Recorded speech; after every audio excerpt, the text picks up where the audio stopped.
My name is Athena LaTocha. I am Hunkpapa Lakota and Keweenaw Ojibwe. I'm originally from Alaska. I was born in Anchorage and grew up in Eagle River, which is about 15 or so miles outside of Anchorage, about northeast of Anchorage.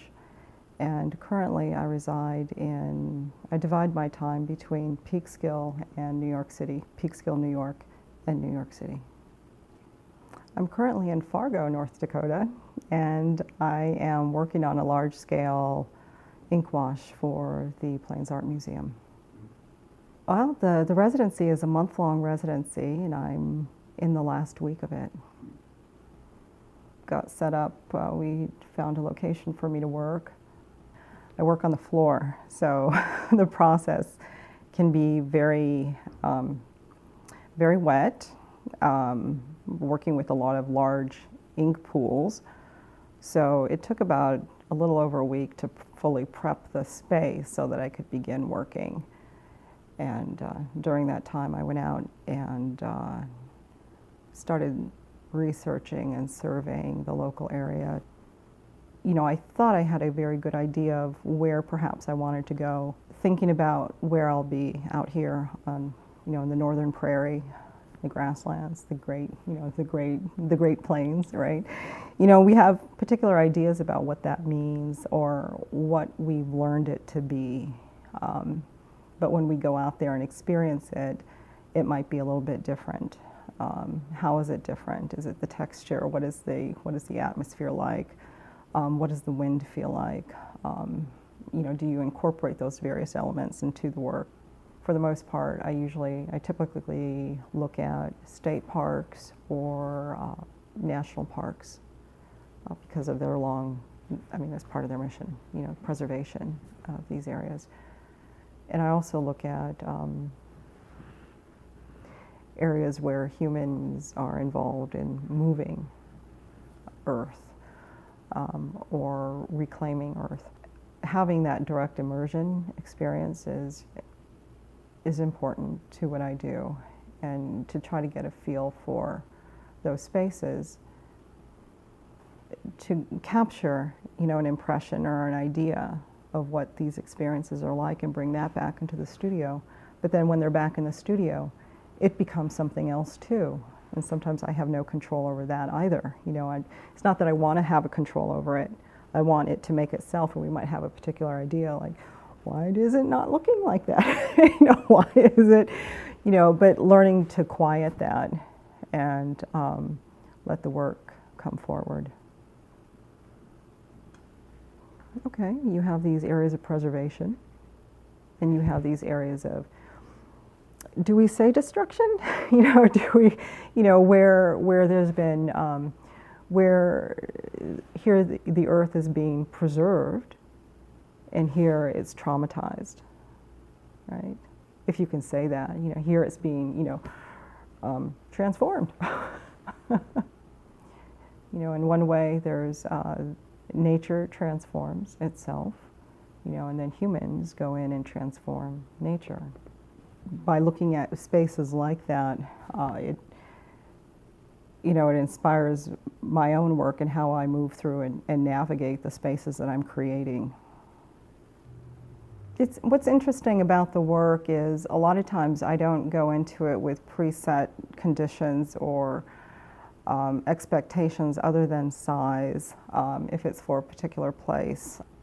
I never intended to go out and make large scale work, but I noticed early on when I would begin making things that they always had a tendency to grow, and they always had a tendency to grow bigger than me.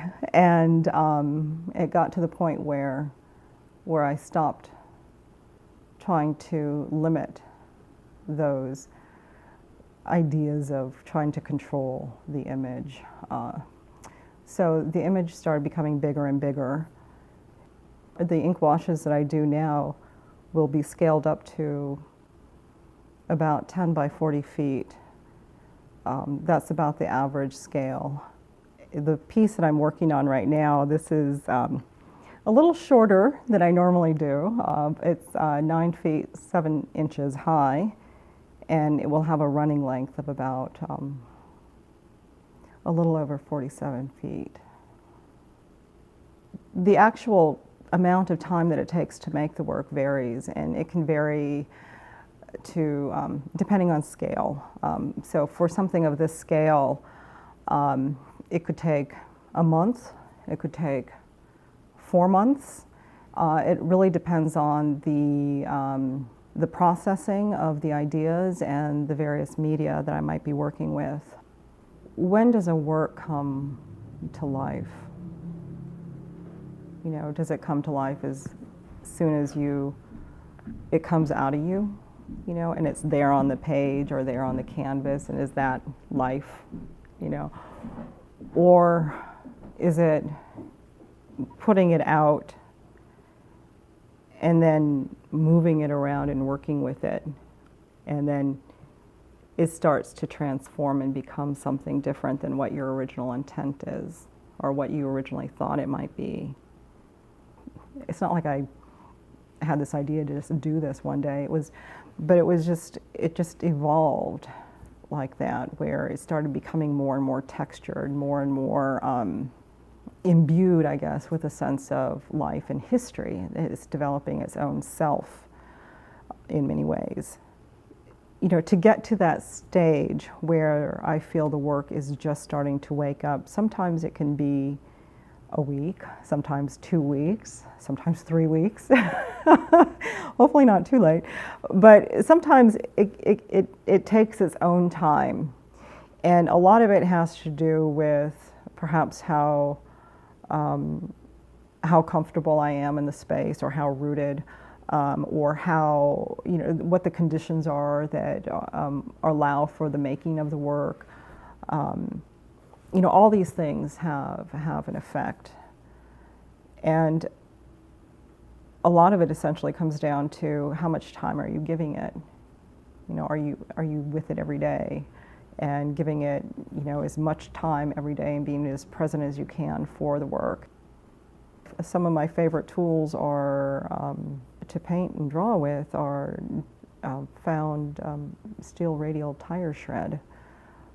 And a lot of them I'm picking up off the side of highways, and they can range anywhere between, you know, this big to 4 to 5 feet in length. So a couple ounces up to 20, 30 pounds. You know? A lot of the tools they make their own system of marks that are not always predictable. So what I might be able to predict is the steel radial is going to cut and shred. You know, how or specifically where is difficult to isolate. How the tire tread mark will be introduced to the surface of whatever the support is, sometimes that can be kind of ballparked, but it's not a precision instrument. and that is something that I enjoy, and what I find it intriguing because you don't have the same kind of mastery, and you're really opening up the realm of possibilities and defying expectations, defying your own personal expectations, what you think the work might be or should be. And I think for me, I think that's where the work starts getting exciting. You know, so every work is unique, and every work starts differently, every work ends differently, and there's different experiences and circumstances that have brought that to be. There's a few things that I hope people walk away with. What is it to be in the presence of something bigger than oneself? You know, working on a monumental scale, it brings back those ideas of self and selflessness, and hopefully presents a sense of humility. You know, what is it to be next to something bigger than oneself? Ultimately, I have no idea. The piece that I'm working on now will be installed in the lobby of the Plains Art Museum, and it will be on exhibit there through September.